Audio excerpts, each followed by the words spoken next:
Muñoz. Es doctora en Ciencias Humanísticas y Educativas en la Línea General de Investigación en Estudios Lingüísticos, maestra en Enseñanza de la Lengua Materna y licenciada en Letras por nuestra Universidad Autónoma de Zacatecas.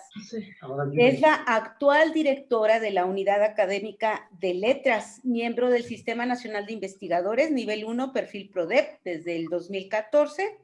Es docente de tiempo completo de la Unidad Académica de Letras, la maestría en Competencia Lingüística y Literaria, líder del Cuerpo Académico Competencias Lingüísticas, Literarias y Digitales.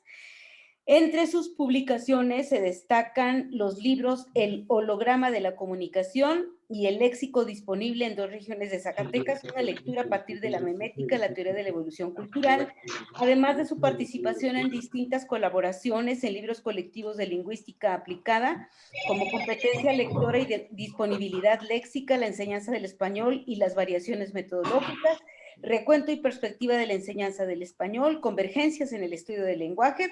Actualmente trabaja 2 líneas de investigación, la sociolingüística a partir de actitudes y creencias, lengua y género, y la lingüística aplicada a la enseñanza del español. Les recordamos que estas actividades están inscritas dentro del programa conmemorativo Revolución Liberal e Independencia en México. Les agradecemos a todos, ahí vamos llevando muy bien nuestro programa, estamos empezando a tiempo todas nuestras actividades y agradecer nuevamente el apoyo de la Universidad Pedagógica Nacional Unidad 321 por su respaldo en la parte técnica para hacer este programa, para hacer que este programa de actividades llegue a todos ustedes y también se ha transmitido por Facebook Live.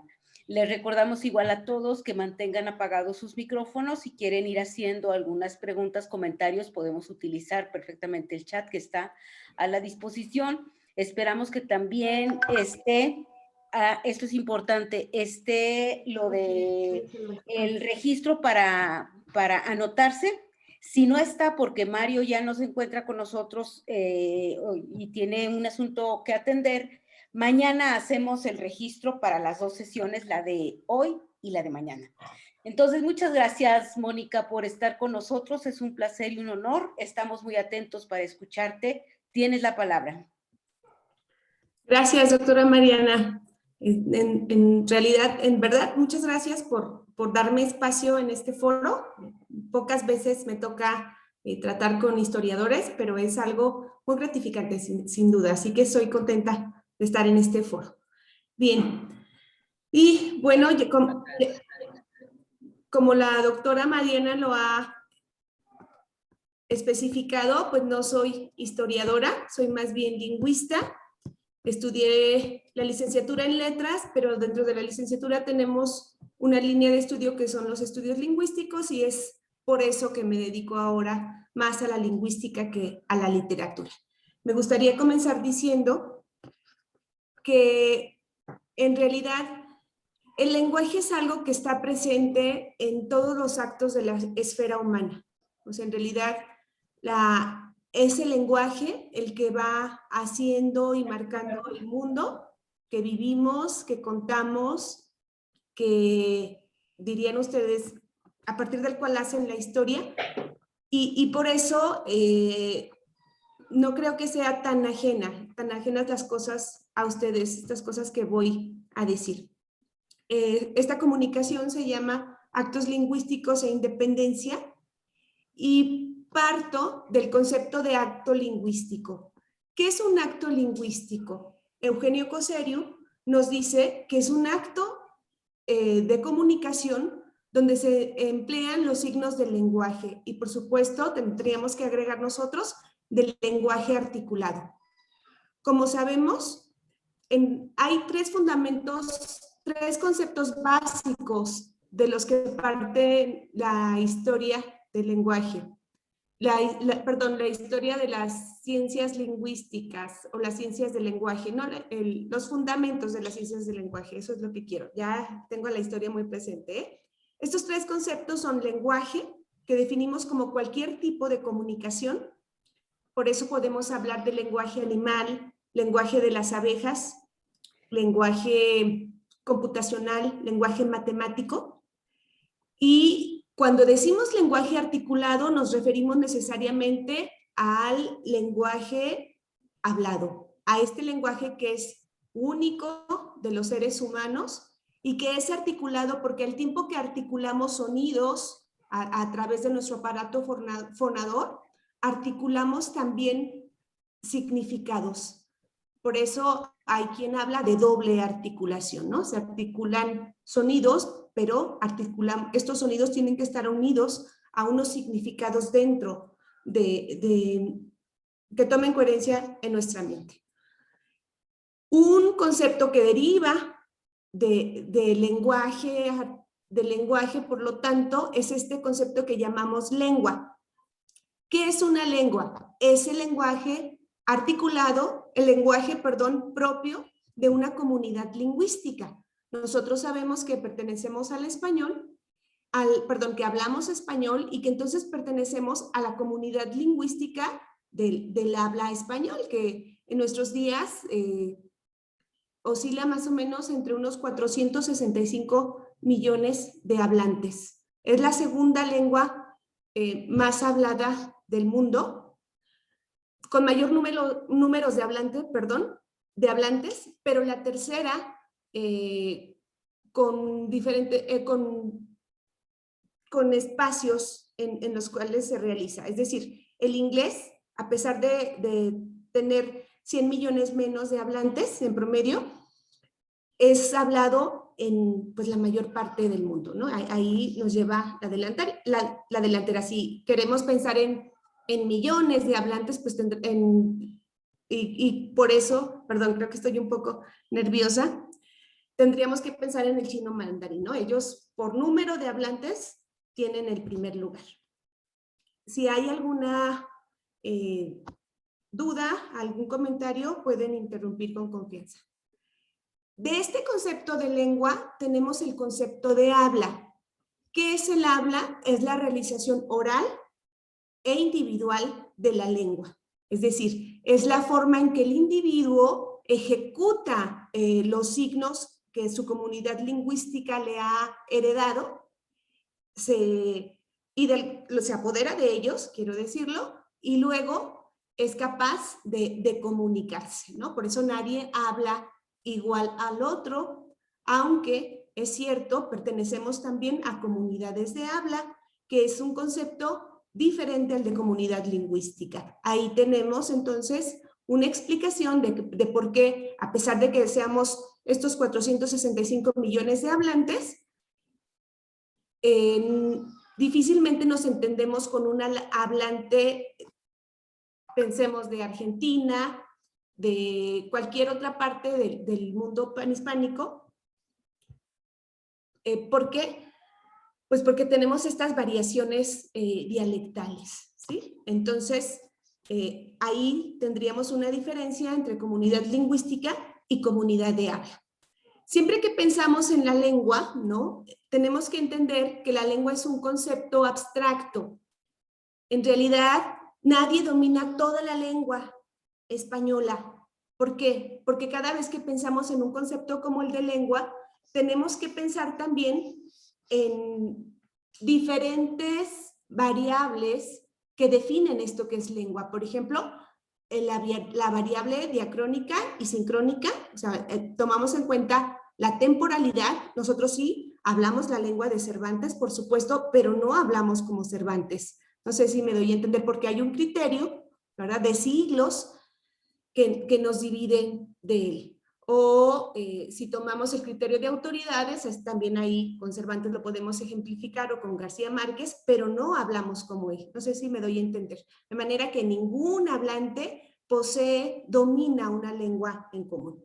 Bien, una de las principales aportaciones de Saussure hace más de 100 años fue dar a los estudios lingüísticos una estructuración, sistematizar los estudios del lenguaje.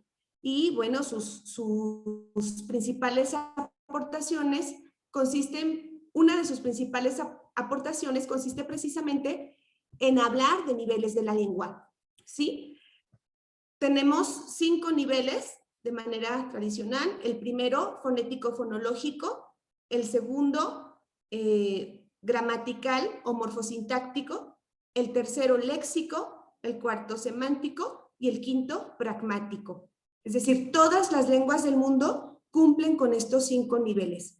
Como podrán ver, no está a un nivel grafemático o de escritura. ¿Por qué? Porque no todas las lenguas del mundo tienen escritura, ¿sí? Y eso no las hace menores, ¿no? La escritura es algo posterior. Mientras que no hemos conocido ninguna civilización humana que no hable, pues sí hemos conocido aquellas que no tienen una escritura. Por lo tanto, para un científico del lenguaje no puede ser un criterio aceptable el juzgar a una sociedad, a una civilización, a partir de la existencia o no de la escritura, ¿no? Por eso, en lingüística estudiamos principalmente esta lengua que se habla, ¿no? Esta lengua que es parte de todos nosotros, digamos, es un patrimonio con el que vamos enfrentando la vida, ¿no? Si algo nos heredan nuestros padres desde pequeños es precisamente esta lengua,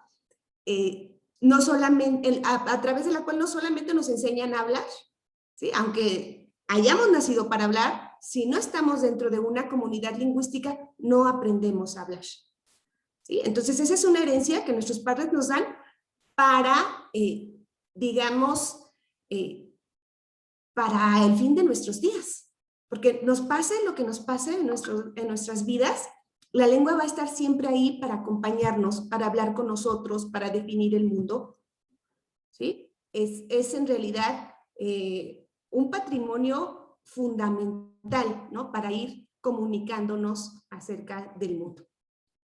Estos 5 niveles, entonces, fonético, fonológico, dije, morfosintáctico, gramatical, léxico, semántico y pragmático, son una especie de división que hacemos los lingüistas para clasificar, para poder abordar los estudios del lenguaje. Pero en realidad, todas las lenguas del mundo cumplen con estos niveles. ¿Cuál es el nivel al que me voy a referir en esta conferencia? Al último de los niveles, el nivel pragmático. No sé si haya alguna duda ahí respecto a los niveles. Bueno, fonético, fonológico, como lo digo, es el nivel de los sonidos. El gramatical o morfosintáctico, ¿sí? O sea, el morfosintáctico es también el gramatical, es aquel a través del cual se nos dan las reglas de combinación del lenguaje. El nivel léxico es el nivel de las palabras, pero de las palabras que tienen un significado. Y el nivel semántico es un nivel que está en todos los niveles, ahí con algún paréntesis en el nivel fonético fonológico, pero hacemos semántica cada vez que analizamos combinaciones de palabras, cada vez que analizamos léxico, cada vez que hacemos pragmática, perdón. Y el nivel pragmático, por lo tanto, que es el que nos interesa, pues es el nivel en el que ponemos la lengua en el uso. O sea, para estudiar pragmática es indispensable que la palabra sea utilizada, pero además utilizada en un contexto. Por eso podemos decir que la pragmática es la relación entre lengua y contexto, lengua y uso. Y que en pragmática una de las cuestiones más importantes que se toman en cuenta es la intención, ¿sí? El sentido que nosotros damos a las palabras cada vez que estamos hablando. Voy a levantarme un minuto a cerrar la puerta, perdón, porque entra en serio. Adelante, Mónica. Aquí estamos atentos todos. Perdón, es que me distrae, ya estaba continuando ahí, no podía concentrarme bien. Una disculpa. Bien, entonces, en otras palabras, en el nivel pragmático, podemos decir que estudiamos las condiciones bajo las cuales las manifestaciones lingüísticas son aceptables apropiadas y oportunas. Es decir, a veces nosotros podemos tratar de decir una palabra con toda la verdad y con toda la sinceridad posible, pero si no es adecuado, si vamos a abrir muros, a levantar muros en lugar de abrir lazos comunicativos, pues no tiene caso hacerlo, ¿no? Es por eso ser muy consciente del contexto. ¿Sí? A eso iría. Y uno de los principales temas que se estudian en pragmática, pues es la teoría de los actos de habla, ¿no? ¿Qué tendríamos que empezar? Y es ahí donde voy a enmarcar mi análisis, tratando de relacionarlo con la historia, ¿no? Para que sea más de su interés. ¿Qué es lo que dice Austin, una de las principales figuras de la pragmática? Que cada vez que hablamos, hacemos cosas, ¿sí? Es decir, nuestras palabras tienen al mismo tiempo 3 niveles. Un nivel literal, esto que digo, tal y como lo digo, literal, así. Un nivel intencional, es decir, ¿para qué lo digo? Y un nivel que repercute en el otro. O sea, cuando yo digo esto con esta intención, ¿cuáles son los efectos que provoco en mi interlocutor? ¿Sí? ¿Qué es lo que va él a hacer a partir que yo estoy diciendo? Esto, si lo llevamos a otra terminología, es lo que se clasifica como actos locutivos, los literales, y locutivos, o sea, lo que yo estoy haciendo sin que lo diga, ¿sí? Hiperlocutivos. ¿Cuáles son los efectos que provoco en el otro cada vez que digo esto? ¿Sí?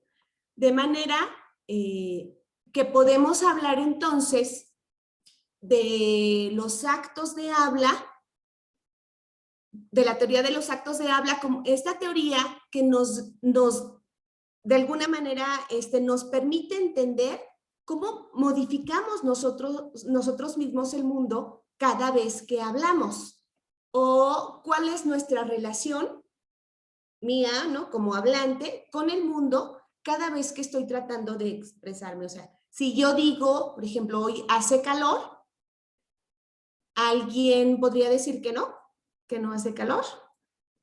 Es en pleno junio, difícilmente, ¿verdad? Todos estaríamos de acuerdo en que hace frío. Por lo tanto, ese tipo de acto es lo que se llama un acto constatativo, porque se puede verificar, está sujeto a un criterio de verdad o de falsedad. Hay otros actos, ¿no? Que son los que más nos interesan hoy, que son los actos performativos o realizativos, es decir, cada vez que emitimos esta expresión lingüística, modificamos el mundo. O sea, ¿qué sucede cuando alguien nos promete algo? No sé si alguien me quiera decir por ahí. ¿Qué sucede cuando alguien nos promete algo, aun cuando sepamos que esa promesa no se va a cumplir? Nos atrapa de alguna manera. ¿Por qué nos atrapa? Porque esta promesa, a pesar de que haya una historia, no puede estar sujeta a un criterio de verdad o de falsedad. Cuando alguien te dice, yo te prometo tal cosa, pues ya estás ahí, ¿no? Porque no te queda más que ser parte de este acto de habla. ¿Sí? No puedes decir que sí o que no. O yo te juro, pues lo mismo, ¿sí? Entonces, cuando alguien dice una palabra como esta, el mundo cambia para ambos hablantes, para el emisor y para el receptor, porque la palabra me está permitiendo definir, de alguna manera decidir, realizar el mundo en el que estoy, ¿sí? De manera que dentro de esta categoría, la primera que hablaba, la de los actos constatativos, podemos tener oraciones muy simples, ¿no? Hoy tomé refresco, llegué tarde o llegué temprano, eso se puede constatar, ¿no? En pragmática también tenemos este juego en el que a partir de que tú te adelantas a un acto de este tipo, ya se está dando por hecho otra cosa. O sea, por ejemplo, piensen en un tipo o en un hombre que iba con una velocidad normal. Lo detiene el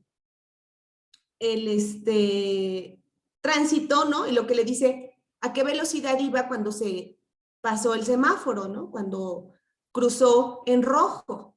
Y el otro podrá responder lo que sea, a 40, a 30, no sé, pensando en la velocidad, pero al mismo tiempo que está diciendo eso, está confirmando que se ha pasado el semáforo. ¿Sí? O sea, la pragmática precisamente nos permite eso, adivinar el significado escondido. ¿No? Recuerdo una caricatura, ¿no?, que me gusta mucho. Hay un hombre argumentando ahí en un juicio oral y lo que dice es, de alguna manera, algo así como, soy inocente. Y el jurado lo que hace es pensar, pues es culpable, ¿no? ¿Por qué? Porque la lógica, en la pragmática, el significado de los enunciados no está en el nivel literal, sino en el contexto que rodea este nivel. ¿De acuerdo? Por lo tanto, en la Declaración de Independencia, es el tema que me interesa, tenemos estos que se llaman actos de habla realizativos o performativos, ¿sí? Que a su vez tienen diferentes categorías, ¿sí? Los actos de habla performativos, sin duda, son de los actos más importantes o más, digamos, más estudiados, porque nuestro mundo, de alguna manera, se organiza a partir de estos actos. Pensemos, por ejemplo, cuando la gente va y bautiza a su hijo, pues lo que sucede es eso, un acto de habla que está redefiniendo el mundo. O sea, si lo pensamos lingüísticamente, no importa si realmente baja o no el Espíritu Santo mientras se vierte el agua sobre el niño. Lo que importa es cómo a partir de este ritual, padrinos, sacerdote, padres y quizá el mismo niño creen en el mundo de manera diferente, ¿sí? Algo ha pasado cuando el sacerdote es capaz de decir, yo te bautizo, ¿sí? Algo ha pasado tan importante que yo he creído que el mundo se ha modificado a partir de eso. Y este es un ejemplo perfecto, ¿no?, de qué es un acto de habla performativo. Por supuesto, para que este bautismo sea válido, pues es necesario que lo haga un sacerdote, ¿no? Bueno, en determinadas condiciones, porque también sabemos que ahí hay una tradición que dice que, bueno, en un caso de extrema necesidad, cualquiera puede bautizar. Quito el ejemplo. Supongamos entonces que yo decido decir, pues los declaro marido y mujer, ¿sí? Aunque nos dé gusto, aunque nos dé tristeza ante la declaración, no es suficiente que yo diga, los declaro marido y mujer. Es necesario que esto sea adecuado. ¿Qué significa que sea adecuado? Que haya un contexto capaz de soportar esta declaración, este acto de habla, ¿sí? Seguramente que alguien con la investidura de juez o con la investidura de sacerdote sea quien realice la declaración, pero al mismo tiempo que quienes están de aquel lado tratando de recibir aquella situación, aquella declaración y cambiar su realidad a partir de eso, estén dispuestos a cumplir con aquello. Es decir, si alguien está apuntando con una pistola para que el otro o que la otra diga que sí, pues entonces no hay un criterio de adecuación, no se puede, de alguna manera no se puede llevar a cabo, ¿no? Un acto de habla realizativo, performativo, no está supeditado a un criterio de verdad, ¿no? Hace rato decíamos que los actos de habla constatativos, nosotros podíamos decir que eran verdaderos o que eran falsos. En cambio, un acto de habla performativo, realizativo, no entra bajo este criterio. ¿Sí? Y esto es muy importante cuando pensamos, pues precisamente en la independencia de México. Pensemos, ¿no? Una expresión clave de la independencia es esta oración donde dice se declara una nación, etcétera. Ahorita voy a llegar a ello. Pero para que esto se lleve a cabo, pues necesitamos un contexto adecuado. Ahora, en un momento más, trataré de llegar a eso. Entonces, digamos, dentro de estos actos de habla realizativos o performativos, tenemos a figuras como los jueces, como los sacerdotes, ya lo decía, que en el momento en que lo dicen, de alguna manera cambian el mundo. Fíjense cómo, a mí me encanta cómo en el lenguaje judicial las cosas se declaran y declarar es un verbo locutivo, es decir, es algo que se expresa, es algo que pasa por la palabra. ¿Sí? Es diferente a, pues las cosas se firman. O sea, antes de la firma, lo importante es llevarlo a la palabra, cambiar el mundo precisamente con esta palabra. Entonces, cuando un juez dice algo así como este tribunal declara culpable al reo, es necesario que un juez lo diga, ¿sí? Y es necesario que que haya un contexto adecuado para que esto se cumpla. No sabemos si esto es verdadero o falso, el que el reo sea culpable, ¿no? Mucho más en sistemas de justicia con problemas, ¿no? Eso realmente no importa, porque es un acto de habla realizativo. Aquí lo importante es que ha sido declarado, ¿no? No podemos comprobar lo contrario. O en otro ejemplo, juro por mi honor que no volverás a entrar en mi casa, ¿sí? Otra vez, no sabemos si es verdad o es falso. Solamente el tiempo lo dirá. Pero en el momento en que alguien lo dice, hay desde luego un cambio, ¿no? En la realidad, una definición. Uno podría pensar, pues es un juramento nada más, o sea, es una palabra, es lo que sea, pero el problema es que este verbo, declarar, jurar, está ligado a estos actos de habla a partir de los cuales creemos que el mundo cambia, ¿no? Lo mismo sucede con expresiones como esta expresión en la iglesia, ¿no? Prometo serte fiel en lo próspero y en lo adverso, en la salud y en la enfermedad. Ya no me acuerdo, pero algo así como en la... No me acuerdo, la verdad no me acuerdo, hace mucho de eso. No podemos ponernos a cuestionar si aquello es verdadero o falso, simplemente es algo que existe y con lo que los que están comprometidos con aquel acto comunicativo, con aquel acto de habla, tienen que realizar, ¿no? Entonces llegamos a esta conclusión no, todavía no en la final, no se preocupen, ¿no? De la pragmática se deriva la teoría de los actos de habla y de los actos de habla tenemos los actos realizativos o performativos que no pueden ser verdaderos o falsos, que no describen, por ejemplo, el mundo, que no ordenan, ¿no? Que no preguntan, que digamos, no cumplen con otras características propias de otros actos, pero que sí podemos juzgar como adecuados o como inadecuados, ¿sí? Y además de esta adecuación, ¿no? Un concepto fundamental en pragmática, yo les decía que en pragmática no importa si en lo que dices tienes razón o no. Lo que importa es si es adecuado o no.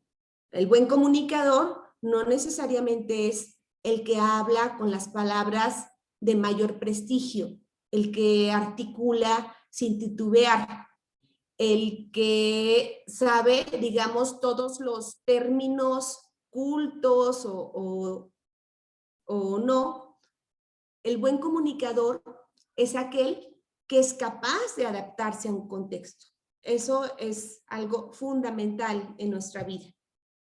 ¿Sí? Los seres humanos pertenecemos a diferentes grupos. Hace rato cuando yo definía lengua, decía que una lengua era un concepto abstracto, porque una lengua es al mismo tiempo un dialecto, o sea, la variación regional de la lengua, es al mismo tiempo un sociolecto, o sea, esto que estamos hablando pertenece a un grupo social determinado, a una clase social, si lo quieren ver así, es un idiolecto, es decir, una lengua es propia de un individuo, nadie habla igual a otro, ¿sí?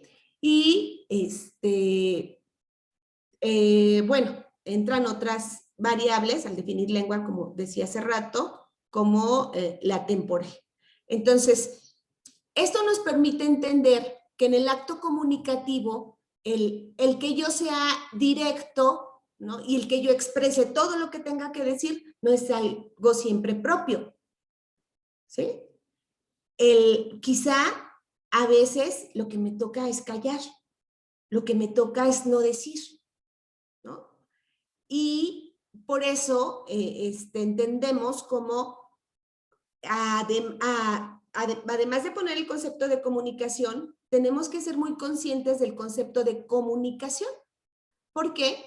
Porque mientras que las palabras se articulan y se emiten, las comunicaciones nos rodean, las comunicaciones las damos aún cuando nosotros no estemos conscientes de ello. No sé si me doy a entender, ¿sí? O sea, yo puedo decidir callar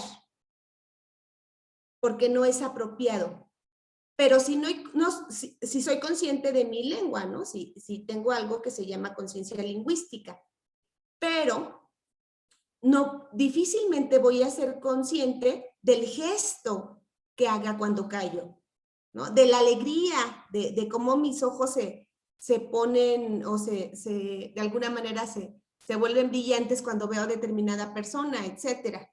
¿Por qué? Porque esas son comunicaciones que no están ligadas a la palabra y que de todas formas están siendo interpretadas por los otros.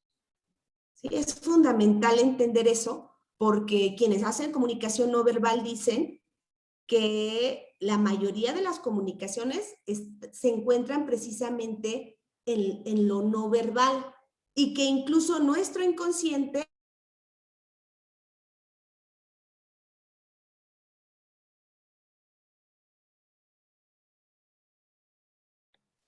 es darme a entender en eso. Es decir, cuando nosotros estamos en un contexto y no nos sentimos bien y no nos han dicho nada, es porque seguramente nuestro inconsciente decodificó un signo comunicativo más relacionado con la parte animal de nosotros que con la parte cultural, que es capaz de darse cuenta de esta comunicación. ¿Sí? Si entendemos eso, entonces le damos a la palabra su justo lugar y dejamos de creer que es a través de la palabra por la que emitimos todas las comunicaciones. ¿Sí? La comunicación es un acto, es un concepto mayor al de lengua, al de habla. Comunicación es un acto directamente relacionado con lenguaje, y decía al principio de la intervención que el lenguaje está directamente relacionado con cualquier tipo de comunicación, ¿no? Consciente, inconsciente, animal o humana, natural o artificial, etc.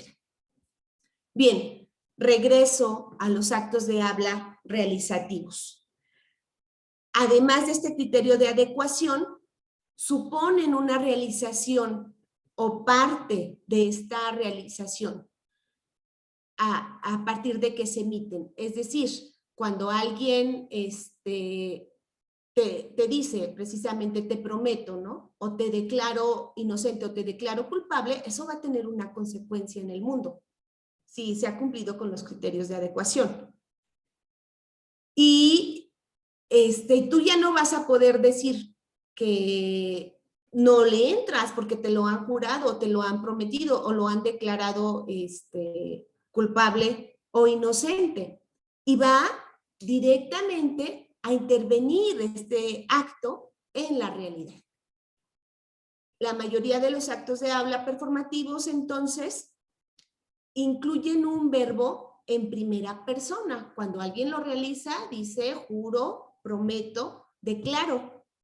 ¿Sí? En el caso de del Acta de la Independencia, en un momento más vamos a ver cómo es que están organizados. Estos tipos de actos de habla performativos o realizativos tienen a su vez varias divisiones. Una clasificación o una subclasificación. Por un lado, cuando alguien realiza un acto de este tipo, puede tratarse de un acto ejercitativo o directivo, es decir, cuando alguien nos emite tal verbo, quiere que hagamos nosotros algo, ¿sí? Y precisamente ahí está la realización, el criterio de performatividad. Si alguien nos ordena, si alguien nos pide, si alguien nos pregunta, si alguien nos invita, si alguien nos elige, lo que viene después ya no podrá ignorarse.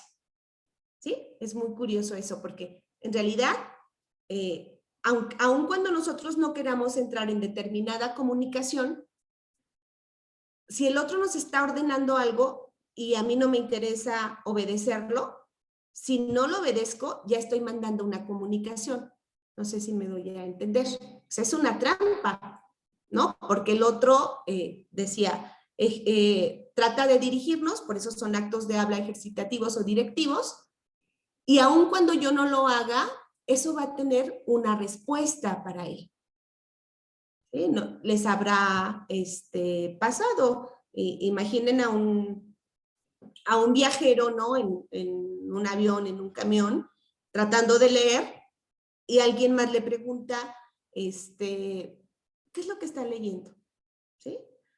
Y aunque el otro quiera leer y quiera concentrarse, ya no puede escaparse, porque le podrá responder una vez y el otro podrá insistir en otra pregunta. O bien podrá no responder, hacerse como que no escuchó, pero eso también va a incomodarlo el resto del viaje. ¿Sí? Es decir, no puede escapar, porque está dentro de un acto de habla que ha cambiado la realidad. El segundo tipo de actos de habla realizativos o performativos de los que quiero hablarles, son los actos de habla compromisorios, que de alguna manera, en el momento en los que los emitimos, los hablantes se comprometen a hacer algo.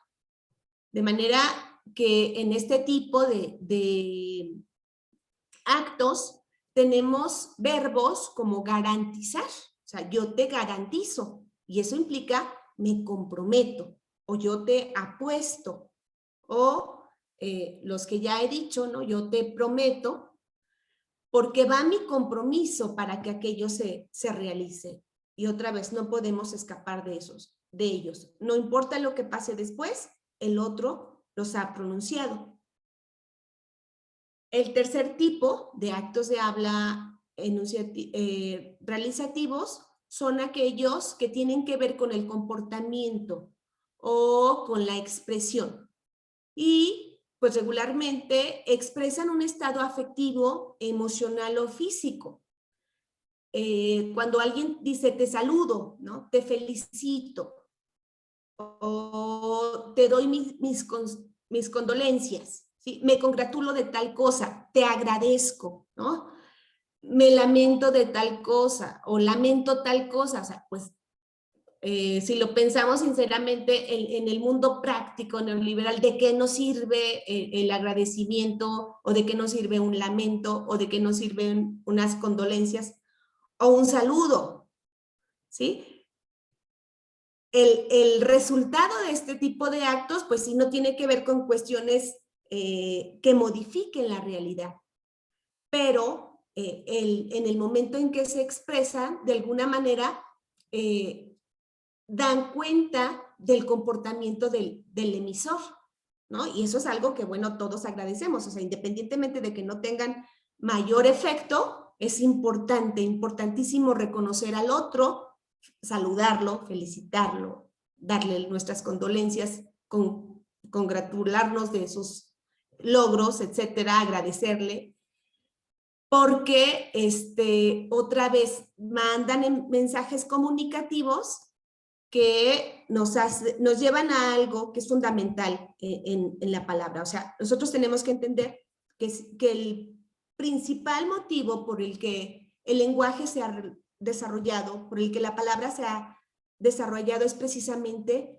la cooperación, ¿no? Esta es una hipótesis en realidad con pocos años de existencia, ¿no? Biólogos como Humberto Maturana dicen eso, o tengo por ahí otros nombres, Michel Ferret me parece que es el nombre, en los orígenes de la comunicación humana, se llama el libro, hace todo un recorrido evolutivo donde va postulando hipótesis, de manera que la conclusión general del libro es que si para algo hemos nacido los seres humanos, ha sido para comunicar, y si nos comunicamos es para encontrar al otro. O sea, no podríamos ser los que somos, ni personalmente, ni socialmente, si no estamos conscientes de cuánto dependemos de las redes de los otros. Por lo tanto, el objetivo de la palabra no puede ser dividir, cercenar, cortar. El objetivo de la palabra tiene que ser tender puentes con los otros, tender encuentros. Y por eso es tan importante saludar, felicitar, agradecer, congratularse. No sé si me doy a entender, espero que sí. Otro de los tipos de acto de habla son los actos asertivos o expositivos. Cuando emitimos este tipo de actos, entonces afirmamos o negamos algo con diferentes grados de certeza, ¿sí? Por ejemplo, les voy a contar ahí una historia. Dicen que cuando Bush empieza una de sus invasiones o de sus intervenciones en Medio Oriente, creyendo que había armas nucleares, en el momento en que es cuestionado, lo que él dice es que, bueno, yo creía, ¿sí? Y ese yo creía o yo creo que hay tal cosa estoy de alguna manera implicado en esto, pero no es mi culpa no tener la certeza de la realidad, ¿sí? Es nada más, pues estar ahí comprometido, o yo concluyo, o yo explico. Cuando decimos este tipo de verbos, otra vez hay distancia entre la palabra y aquello que se está juzgando como realidad, como verdad, ¿no? Por ejemplo, cuando decimos es que lo afirmo, cuando dices lo afirmo, pues lo afirmas y lo sostienes, tienes que quedarte ahí, o defino tal cosa. Pero si alguien dice, bueno, yo pienso tal cosa, entonces mi compromiso ya no es tanto, ya me puedo escapar de alguna manera, ¿sí? Otro verbo de este tipo, de los asertivos, pues es el suponer, ¿no? Yo supongo, ya no hace que me comprometa tanto con esto. Bien, los que me importan más son los actos de habla declarativos, precisamente, porque en el momento en que se emiten, son capaces de modificar, ¿no?, la realidad, pues de manera incuestionable, ¿no? El que yo haya decidido participar con este tema en un foro como este, a pesar de ser alguien ajeno al contexto y a la historia, pues me hizo pensar en estas ideas que ya la doctora Mariana ha esbozado, ¿no?, de la cual he aprendido al respecto, porque efectivamente, como la mayoría de los estudiantes mexicanos seguramente, pues lo que tenía muy claro era el inicio de la independencia, ¿no? Pero el hablar de la consumación de la independencia en un foro como ese, pues me hace pensar qué es lo que hay en este documento tan fundamental, que todas estas luchas, que todas estas caminos que había habido, de alguna manera, caminos de sangre, de batallas y de lo que ustedes sabrán mejor que yo, terminan, ¿no?, a partir de la firma de un documento como este, el Acta de Independencia, que es firmada en 1821 y, bueno, gracias a la cual estamos hoy en un foro como este. No gracias solamente a eso, ¿verdad? O sea, eso quizá sea de lo menor del Acta de la Independencia, pero lo importante es que estamos hoy reunidos en este foro precisamente por eso, ¿sí? Si empezamos a tratar de escudriñar el acta, ¿no? Voy a la primera oración. Dice: la nación mexicana, que por 300 años ni ha tenido voluntad propia, ni libre el uso de la voz, hoy sale de la opresión en que ha vivido. ¿Qué acto de habla es ahí? Indudablemente es un acto constatativo. Bien, a ver, aquí voy a hacer una precisión que creo que debía haber hecho al principio. Yo dije que el habla era la realización oral e individual, y ahora lo que hago es analizar con una teoría de los actos de habla un texto escrito. Sí, dijimos que la escritura era otra cosa. Sucede que en pragmática, aunque comienza siendo una disciplina dedicada a la palabra, a la realización, a la oralidad, son tan importantes sus aportaciones que hoy los estudios pragmáticos están muy unidos a los estudios del discurso, ¿sí? Es decir, no todos los estudios pragmáticos terminan en estudios del discurso o en el análisis textual, pero todos los estudios pragmáticos, todos los estudios del discurso sí son necesariamente pragmáticos, ¿sí? Entonces, por eso, a partir de una teoría que fue creada para la oralidad, para el habla, hoy pueden analizarse cuestiones escritas como esto. La pragmática, más que una disciplina acabada, dice Amparo Tuzón, es una perspectiva, es una forma de ir leyendo los actos comunicativos, ya sean orales, ya sean escritos, de manera contextual y, por supuesto, juzgando a partir de los cuales podemos juzgar estos criterios de verdad o falsedad o de compromiso, ¿no?, con los mismos. Regreso entonces al Acta de la Independencia. La nación mexicana, que por 300 años ni ha tenido voluntad propia, ni libre el uso de la voz, sale hoy de la opresión en que ha vivido. Eso es necesariamente un acto constatativo, ¿sí? En realidad, bueno, pues por eso tenemos toda esta lucha de independencia. Continúo. Los heroicos esfuerzos de sus hijos han sido coronados y está consumada la empresa eternamente memorable, que un genio superior a toda admiración, elogio, amor y gloria de su patria, principió en Iguala, prosiguió y llevó al cabo, arrollando obstáculos casi insuperables. Todo eso también es constatativo. Fíjense cómo los lingüistas, para nosotros es muy fácil, porque yo me limito a analizar esta acta y ustedes me dirán, es que detrás de estas palabras, pues tenemos ejércitos, tenemos vidas, muertes, traiciones, cabezas cortadas, ¿no? De manera que no es tan fácil como decirlo aquí en la palabra. Bueno, me justifico, mi tarea es analizar la palabra, ya la historia les toca a ustedes. Continúo. Restituida pues esta parte del septentrión, el ejercicio en cuantos derechos le concedió el autor de la naturaleza y reconocen por inenajenables y sagradas las naciones cultas de la tierra, en libertad de constituirse del modo que más convenga a su felicidad y con representantes que puedan manifestar su voluntad y sus designios.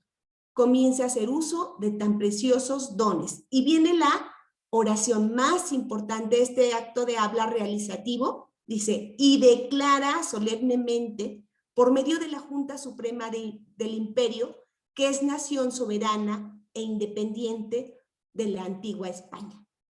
Ahí tenemos la realización, lo performativo. Esto que tiene que ver primero con la locución y que luego, para efectos legales, digamos, lo es llevado a la firma y a la escritura. Pero lo más importante es que se declara solemnemente. Híjole, qué bonito verbo, que parece que de alguna manera de veras pues comienza nuestra nación, ¿no? Para mí, les digo, a través de esta acta, ustedes sabrán todo lo que hay detrás de una expresión como esta. Como podemos ver, declara solemnemente, pues no es verdadero ni falso. Cumple con un criterio de adecuación, por supuesto, o sea, no es un acta que se haya, digamos, hecho por alguien así, de manera inesperada. Ustedes tendrán claros todos estos actos que han debido suceder para que esta declaración, sea adecuada. Y la otra característica que decíamos de los actos de habla es que en el momento en que se declara, se supone la realización de una acción o parte de ella. Por eso tenemos las siguientes expresiones, o sea, a partir de que se declara, según la propia acta, ¿qué es lo que va a suceder? Dice el acta, dice, con quien en lo sucesivo, con España, no mantendrá otra unión que la de una amistad estrecha en los términos que prescribieren los tratados, que entablará relaciones amistosas con las demás potencias, ejecutando respecto a ellas cuantos actos pueden y están en posesión de ejecutar las otras naciones soberanas, que va a constituirse con arreglo a las bases que el Plan de Iguala y Tratado de Córdoba estableció sabiamente el primer jefe del ejército imperial de las tres garantías, y en fin, que sostendrá a todo trance y con el sacrificio de los saberes y vidas de sus individuos. Perdón. Bien, voy a dejarlo ahí porque ya no alcanzo ahí. Y en fin, que sostendrá con a todo trance y con el sacrificio de los saberes y vidas de los individuos. Era prácticamente la última enunciación, o sea, el último acto que deriva de esta declaración. ¿Sí? Y digamos, eso es lo que a mí me llama la atención, lo que yo puedo ir argumentando, ¿no? A partir de esta teoría de los actos de habla. Si analizamos esta declaración de independencia, fíjense cómo nos da juego o nos da resultado con otras características fundamentales de los actos performativos. ¿Sí? Los actos performativos o realizativos, dijimos, se ejecutan, se llevan a cabo cuando hay un entramado de fuerzas luchando por el poder. ¿Sí? Es decir, el acto performativo es el resultado de fuerzas en pugna. Cuando alguien necesita declarar algo, prometer algo, es porque alguien está dudando de aquella persona, ¿no? Necesito prometerlo, necesito jurarlo. De lo contrario, no tendríamos por qué hacerlo. Por supuesto, en el contexto de la independencia, de la consumación de la independencia, esto es indiscutible, ¿no? Terminan todos estos conflictos y lo que necesitamos es ejercer la palabra de manera que nos llegue la paz, ¿no? O sea, no sé si esto se pueda sostener desde su punto de vista, pero para mí es fundamental, ¿no? Que existan verbos como este. Nosotros, quizá a diferencia de los historiadores, los lingüistas lo que hacemos es casi siempre análisis del metalenguaje, o sea, es la reflexión sobre la misma palabra y, bueno, ya lo de la historia es otra cosa, eso lo dirán ustedes. Otra conclusión respecto a esta relación entre los actos performativos y la declaración de independencia. Este tipo de actos de habla son resultado de un proceso atravesado por una red de relaciones que alcanzan a presentar como natural aquello que se entiende desde una perspectiva como un proceso más bien construido o histórico, ¿sí? Eso a mí también me parece muy, muy importante. O sea, el individuo nace y es mexicano y ya. O sea, es mexicano gracias a que tenemos esta nación como si eso fuera algo natural, ¿no? Y es, como nos dice la teoría de los actos de habla, pues más bien un proceso que se construyó, ¿no? Que es producto de la historia, ¿sí? Y que hace natural, entonces, aquello que es resultado de la lucha de fuerzas y que hace natural aquello que es producto de eso que es para ustedes la miel, ¿no? La historia.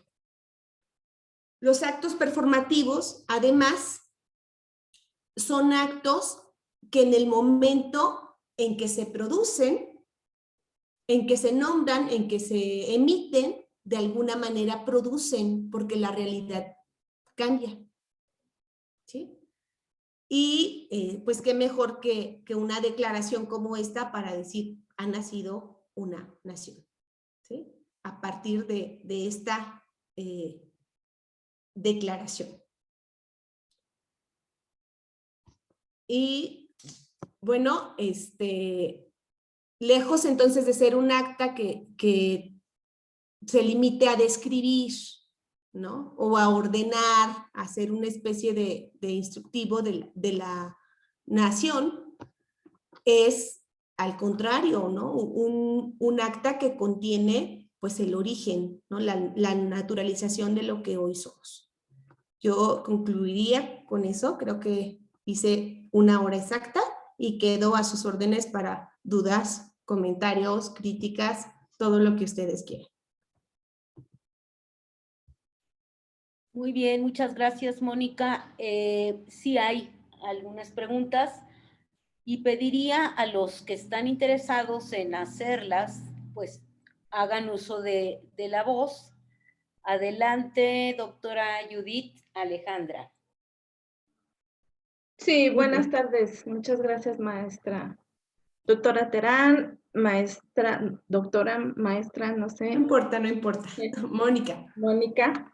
Sí, me interesa sobre todo esto que usted menciona porque es muy interesante esta cuestión del performance dentro del proceso comunicativo, sobre todo porque autores como Mark Ellenap mencionan estas ideas en el acto del habla con respecto a todo este lenguaje no verbal que ya finalmente utilizó el concepto una vez, inconsciente, el 80% de lo que hablamos es no verbal, ¿verdad? Entonces, cómo jugarían estas posturas de estos análisis que tienen con respecto a los emblemas, los adaptadores, los reguladores y todo esto que, por ejemplo, este autor menciona, aunque yo sé que es un análisis del discurso de un acta constitutiva que pues obviamente hace ya varios años, ¿verdad? Que se firmó, pero eso era antes de que nos manifestar en el contexto en el que usted iba a hacer este análisis del discurso tan importante. Entonces, más bien sería en el ámbito educativo, cómo juegan estos aspectos que NAP menciona en el proceso comunicante. Sí, bien, estas cuestiones que usted menciona, emblemas, adaptadores o reguladores, son propios del lenguaje verbal. Sí, o sea, un emblema, ¿no? Por ejemplo, cuando yo hago esto, ¿sí? O cuando yo hago esto, todos estamos de acuerdo en que esto significa algo, ¿sí? La B de Victoria, de manera que esto es un emblema porque estamos de acuerdo en que estoy comunicando esto. O cuando yo asiento con la cabeza también. En nuestra cultura estamos de acuerdo en que es un sí, pero si nos damos cuenta, en realidad podríamos no vernos. Ahora con el cubrebocas sucedió mucho eso, ¿no? Casi nos cubre la cara y no había algo que me de alguna manera retroalimentara en la palabra, ¿no? Nosotros hablamos y al tiempo que hablamos hacemos todos estos gestos, todas estas comunicaciones no verbales que refuerzan la comunicación verbal. Entonces, en el caso del acta, por supuesto que esto no aplica porque está en la palabra, ¿no? Los adaptadores son estas pequeñas cosas que hacemos mientras hablamos que nos estabilizan, ¿no? Yo puedo hablar y a lo mejor quizá estar tamborileando, moviendo la pluma, tocarme el pelo, tocarme la nariz. Son actos que de alguna manera me dan como la tranquilidad, ¿sí? Cuando alguien está muy nervioso hace ese tipo de cosas porque está buscando eso. Entonces está tratando de adaptar, ¿sí? Pero otra vez, pues eso pertenece a la oralidad, o sea, no exactamente a la oralidad como lengua, es estas afirmaciones no verbales, estas retroalimentaciones, estas ayudas de las que se vale la oralidad para que el proceso comunicativo tenga efecto, ¿sí? Entonces, en el caso del acta, pues no puede aplicar porque estamos analizando solamente escritura. Habría sido muy interesante tener un video, una especie de imagen de todas estas personas que firmaron el acta, quizá, y ver, ¿no?, sus gestos, quiénes estaban de acuerdo, quiénes no, quiénes creían que el otro no debía firmar, etcétera. Bueno, eso no se podía poner de manera escrita. A eso nos habría ayudado la comunicación no verbal. Excelente. Tengo yo bueno, la verdad que tu conferencia se sale de lo que todos estamos esperando del programa conmemorativo, obviamente por tu formación, y a mí me pareció sumamente interesante la perspectiva desde donde la abordas, como actos de habla, ¿no? Y hablabas de la promesa, y por aquí, déjame te digo quién, María Josefa Castillo Sáenz refirió que la promesa lo que genera, pues obviamente son expectativas, ¿no? Entonces, dos preguntas, Mónica. La primera es, ¿qué expectativas genera un acta de independencia como esta, no? Desde luego que es uno de los documentos fundacionales más importantes de México, en particular del siglo XIX. Hubo otras actas de independencia, como la que se celebró con la firma de José María Morelos, que fue un acta, pues entiendo que la primera. Y frente a las actas de independencia también hay una, digamos, contestación, una respuesta. Además de que se generan las expectativas, la esperanza de un mundo nuevo, como tú bien mencionabas, se transforma el mundo desde que se declara solemnemente este tipo de enunciaciones. hay también la contraparte, es decir, aquí lo firman los que lo declararon, pero hay la contraparte que es los que juran el acta de independencia. Juráis ante Dios nuestro Señor Todopoderoso, respetar, etcétera, obedecer, etcétera, etcétera. Sí, sí, juro. Entonces, no sé cómo llamar a ese tipo de fórmulas que desde luego no son privativas de este contexto de 1821, pues desde las juras al rey y las juras a la familia real y demás a lo largo del periodo novohispano, pues ahí se dieron, ¿no? Pero bueno, para no extenderme, simplemente estas fórmulas son la aceptación, es una aceptación pues convencional, porque todo es convención, ¿no? La lengua es una convención, muy bien. Es una aceptación convencional y pero es una aceptación que se tiene que dar en un contexto, como tú lo dices muy bien, en un contexto frente a las autoridades, frente a la Biblia, frente al Santo Cristo, en la plaza pública, etcétera, ¿no? Entonces, ¿cómo se llamaría todo esto? Y lo pego mucho con lo que te comentaba Judith, es decir, hay todos unos artefactos, emblemas, altares, montículos, etcétera, que participan, más allá de la lengua hablada, participan de la parafernalia y de este circuito, no sé cómo llamarlo, de comunicación efectiva. Ese sería uno, y la segunda, además de felicitarte mucho, que es una perspectiva realmente muy, pues, como para abundar en ella, muy provocadora, es la palabra. La segunda es, si desde el campo de la lingüística, es decir, la historiografía, los que han estudiado desde la lingüística, se han abocado al análisis del Acta de Independencia de septiembre del 21 o del Plan de Iguala de febrero del 21. Si tú tienes algún conocimiento de quién ha trabajado esto, y te reitero mis felicitaciones, Mónica. Muchas gracias, doctora. Bien, respecto a lo último, que yo tenga claro a alguien, la verdad es que no sé, seguramente habrá, ¿no? Seguramente por ahí en filología habrá cosas, pero que yo le pueda decir ahora, no lo tengo claro. Y efectivamente, pues una promesa lo que hace es generar expectativas en el otro, quizá, pero puede suceder que no, ¿verdad? Puede suceder también que nada más sea una forma de limitar el acto comunicativo, porque, no sé, pensaba hace un momento, cuando alguien está prometiendo algo y el interlocutor sabe que no va a cumplir, ya no genera expectativas. ¿Sí? Por eso el acto lingüístico, el acto de habla también es algo que existe solamente ahí, en ese momento, que es irrepetible, dice Eugenio Coserio. ¿Sí? Porque aunque yo lo vuelva a prometer, ya no va a tener el mismo efecto, ya no va a ser el mismo acto lingüístico.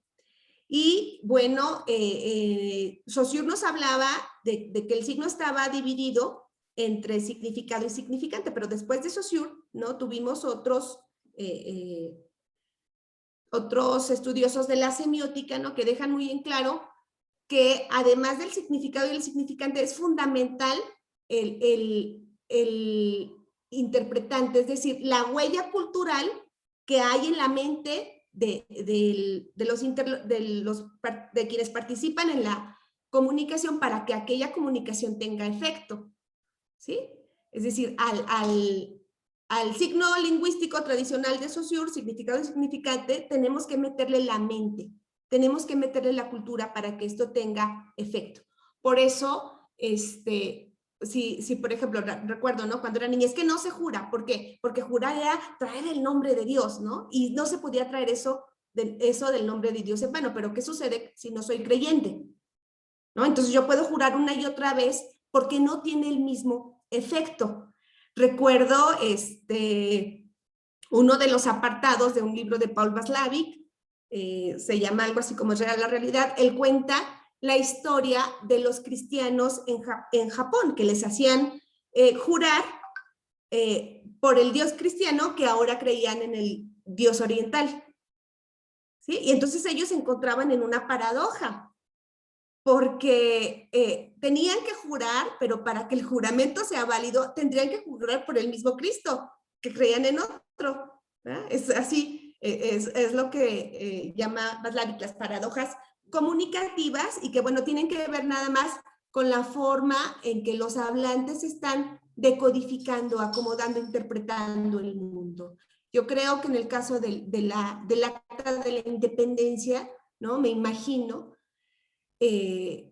nosotros creo que lo más sano es que lo concibamos así, pues tiene que estar la esperanza, tiene que estar la posibilidad de dejar atrás la muerte, pues la esclavitud, los impuestos, todo esto que de alguna manera desde el mismo Miguel Hidalgo ya estaba, pero ahora sí hay un acto de habla suficientemente fuerte e importante como para que la realidad se modifique, porque antes, efectivamente, después de 11 años, eso no se había podido llevar a cabo, a pesar de, como usted lo dice, que hubiera otras actas, ¿no? Entonces, lo más importante es esta palabra en este contexto me logra estos resultados. ¿Sí? Y a mí me gustaría pensarlo así, que tendría que haber sido algo esperanzador, es quizá lo más conveniente, ¿no?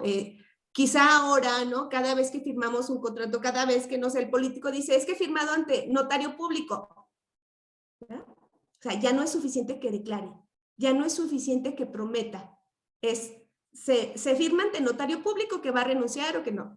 Bueno, ¿por qué? Porque la palabra del emisor ha perdido peso y necesita la fuerza del otro.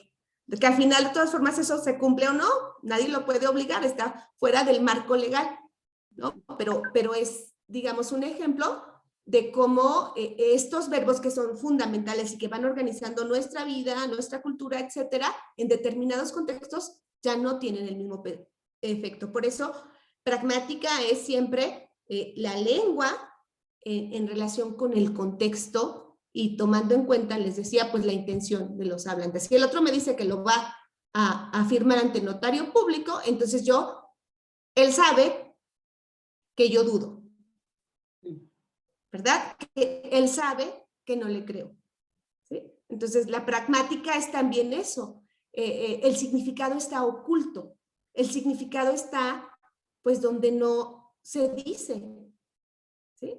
Y por eso es tan importante a ver estos criterios de adecuación y de contextualización que permiten adivinar el verdadero significado, ¿no? Que no va a estar en la parte literal. Gracias, doctora, por la invitación. No, al contrario, Mónica, muy, muy enriquecedora tu charla. Pues aquí le dejamos, si les parece, invitándolos para el día de mañana, Mónica, muy invitada, a la conferencia que nos dará el doctor Martín Escobedo Delgado. Él es profesor de la UAS y también del Centro de Actualización del Magisterio. Y su título es Nuevas luces sobre la consumación de la independencia en Zacatecas. Muchas gracias a todos. Felicidades, Mónica. Ahí los que están llevando el diplomado con nosotros, pues ahí tienen una tarea bien, bien importante que hacer con esta sesión que nos ha brindado la doctora Mónica Muñoz, una síntesis sobre los principales aspectos que trató en su conferencia. Va a ser muy interesante leer los textos de todos los estudiantes que están haciendo un esfuerzo muy valioso para mantenerse, para mantener en tan alto su interés por este diplomado. Muchas gracias a todos, a UPN, a los asistentes, que pasen una excelente tarde. Nos vemos mañana en punto de las 6 de la tarde con Arturo Burciaga, que va a moderar la mesa, y el doctor Martín Escobedo Delgado. Gracias a todos, muy buenas tardes. Gracias, buenas tardes, saludos. Gracias. Saludos.